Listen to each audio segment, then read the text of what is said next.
everyone, this is Clarice and today we have a special guest. This is my husband. Garrett. Hi everyone. Yeah, nice to be here. Yeah, thank you for showing up to the channel. Oh, thanks for having me. Yeah, so this is his first video with me and hopefully there will be a few more. And since he's a real... Depends on the comments and the reactions to this. Yes. So everyone like this video, subscribe, you know what to do. So, since he's a real German, so he is the expert for all things about Germany. So, if you have any questions, don't forget to ask him.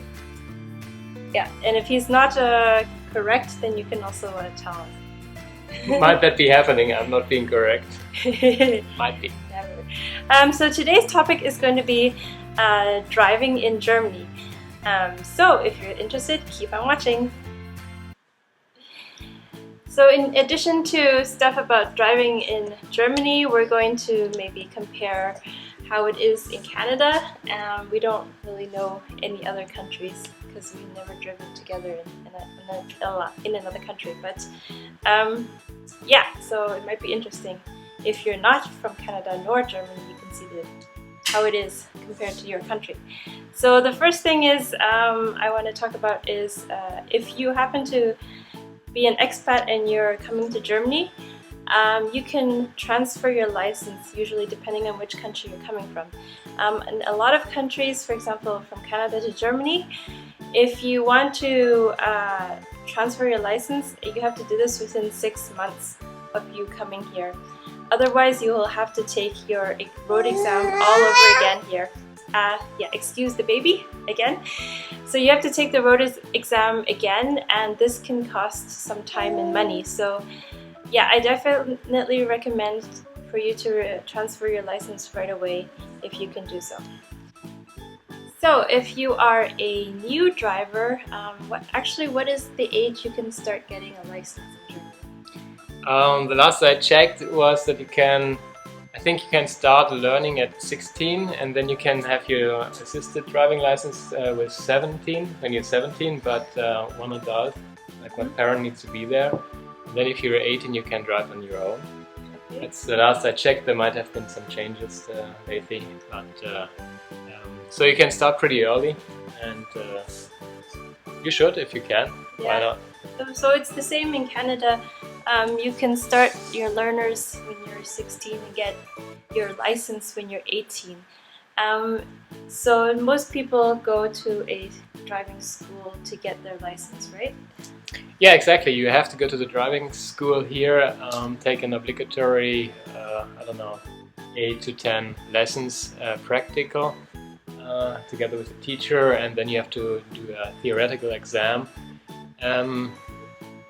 As far as I know, and it's been like that for a while, the tests, the questions are actually known before. Yeah. So if you're really good at learning, you can learn them all by heart, like all the answers. Otherwise, they're not too hard to pass. Okay, but it's pretty expensive, right? It's pretty expensive, yeah. Like if you're like a child, or not a child, but a teenager, and you want to get this done on your own, it's pretty impossible. You have to work a lot to do that. Usually there are some nice parents or grandparents maybe who help you along the way. Okay, so how much does it cost about? It's about 1,000, I guess, okay. Plus or minus, depending on the school. Okay. Okay, and in addition to this, like actually I forgot to point out that even if you transfer your license, I also had to take a first aid course. Yes. And I also had to take an eye test. So this is what is extra. You need to do that here. Like you need to have a current first aid test. Like you need to know what to do. You can have another one. Like oftentimes during school you learn first aid, and if that's recent, you can use that. If you don't have, you need to do a course as well.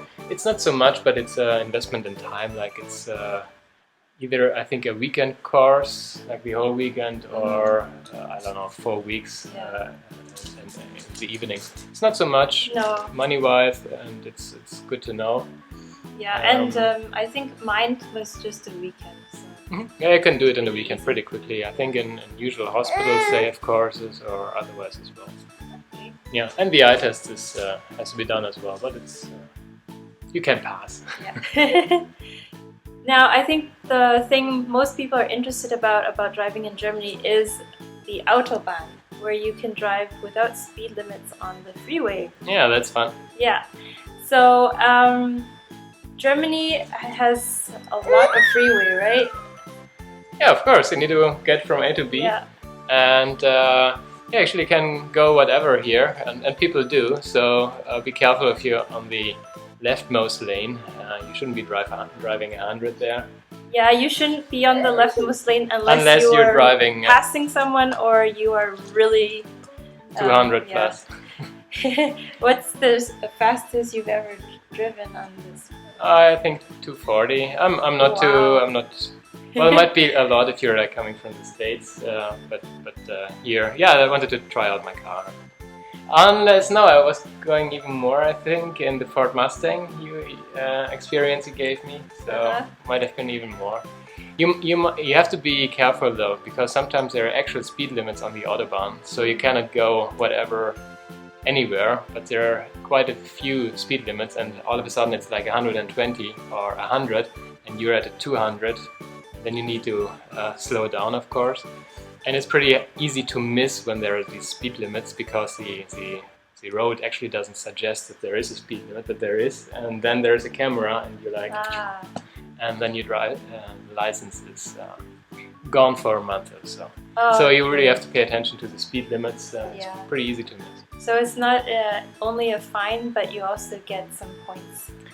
Depending on how much you go over, and usually it's pretty easy to go over too much on the Autobahn. So points, or in the worst case, nothing happens. As a worst case, you lose your license for a month or two. Okay. Well, I've never driven over that. I'm pretty. I think max is 100 less than yours. But I'm from Canada, and I think on our freeways it's 110, 120. So it's pretty slow. Pretty slow. Coming from here. You fall asleep. Yeah, when he was traveling in Canada and driving, he was saying it was pretty boring driving on the roads. No, I think from in my experience, it's even more dangerous to drive that slow, because you're like in your mind you fall asleep a bit, because there is nothing going on. There is no danger. Well, there could be a deer popping over. Yeah, sure. But if you're driving at 240. You're like really concentrated, like both your hands are on the steering wheel, and you're like, oh, is there something coming up? Like, you're really concentrated. If you're driving leisurely at 110, you're like, yeah, whatever.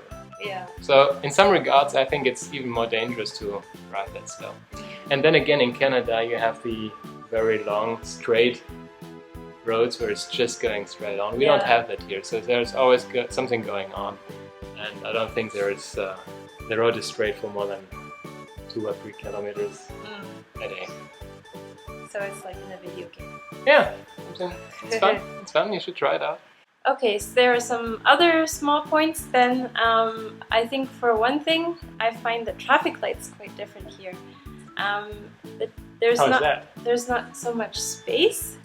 So in Canada, the traffic lights are situated on the other side of the road. So if there's a stoplight, then it's on the other side of the intersection. Yeah, but in Germany it's like right in your face, it's right on your side.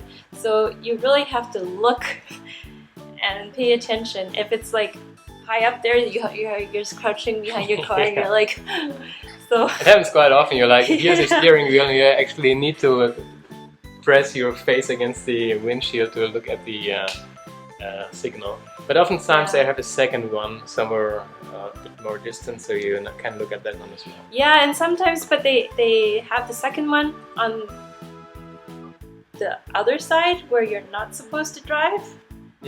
But it's right there so you can see it. But I was like mistaken once because I thought it was still my side of the road, but it was actually the oncoming side. So yeah, it's a bit confusing. You have to get used to it. I find it more easy actually with the lights on your side, because it's more apparent which light is for you, where you have to look at. If you have intersection in the States or in Canada, you have to somehow find the lights somewhere on the opposite side of the intersection. So it's more clear which light is for you, but it's harder to actually look at it. Yeah.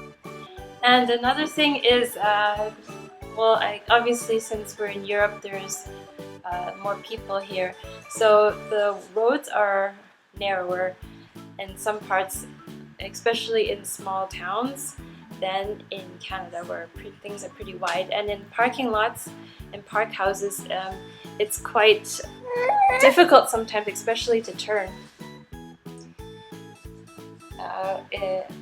and park. Yeah, it's quite narrow. With parking lots in particular, especially I think a lot of parking lots, like parking houses, Yeah.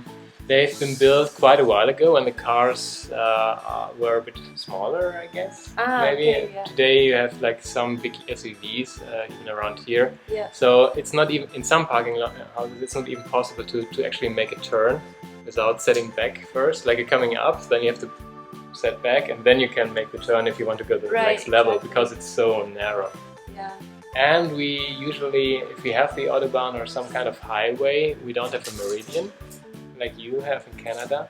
Like usually if you have a highway, there's like a, I don't know, two-way lane going that way. Then they have a huge meridian with grass usually in the middle, and then the opposing side. We don't have that. We have that, but the meridian, you don't have that. It's just a thin, like, I don't know, 1 meter maximum, I think. So sometimes if you turn into a road or something, there's signs that saying you have to go this way, not this way, or else you'll go into incoming traffic. Yeah, and there's also some reports sometime that a car is going the opposite direction on the Autobahn, right? So what do you call that in German? Geisterfahrer. Geisterfahrer. So yeah, I don't think it's fun. I don't think I would want to be in that position. Where you're on the radio and then you're like, I have to keep driving and turn around somehow. Yeah. Oh, don't. Yeah, you actually have to turn around, yes.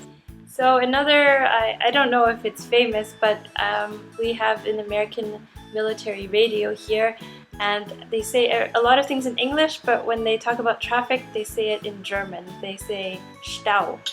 So they're always reporting how many kilometers or miles of Stau there is in Germany. So what is Stau?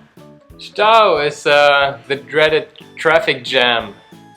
You don't want to have that, but you have it a lot around here, especially where we live. So Stau means traffic jam. Yeah, or congestion. So if you listen to the radio in the mornings or evenings, they're always telling you how many kilometers of traffic you're going to expect. So I think, what's the most you've ever heard? I think I've heard like 16 kilometers. I don't know what the most is, but I think sometimes 35 kilometers. Wow. Especially on the Autobahn. If something happens and there is no exit coming up, and there is like a bad accident, then it's like it's just congestion. And then the police needs to find a way around it. You have to drive back or out somewhere. So it can be like that. Yeah, that's no fun. No fun. And I think a big difference is the situation regarding stop signs and roundabouts. Like a stop sign seems to be one of the main ways to regulate traffic in Canada, especially if you drive through a neighborhood. Stop signs, we have them here, but they don't play such a big role. Like usually we have here the rule right before left. So it means if you have an intersection, there doesn't need to be anything, no sign, nothing, and then the rule right before left applies. So if you have a car to your right, that car has precedence. Yeah. Or if you want to go right, usually, then you have precedence. There doesn't need to be a stop sign or anything. Yeah. Meaning if you want to drive through a neighborhood, you're going one way and there are a lot of intersections, you have to be careful at every intersection. You don't need to stop, but you need to be careful, because if there is a car to your right, you actually need to stop. But if there is no car, you don't need to stop. Well, we have that too, but mostly, we do have signs. In my experience, there's always a stop sign at the intersection, at least, I don't know, one of me. And you have the rule of the bigger road. Well, it's not a rule, but it's usually the case that if you have the bigger road, you don't have to stop when there's a smaller road coming through. So in Germany, you should always stop if there is no sign indicating that you should keep going. At least be careful if someone might be coming. Yeah. So that's one of the things you yelled at me when I just keep... I didn't yell at you, I was just pointing out the car that was coming to your right and you're driving leisurely. It was like, I'm on the bigger road here. We don't have the bigger road rule at all. Yeah. So I think that's all we can think of for now. We'll probably think of 5 more points after we finish this video.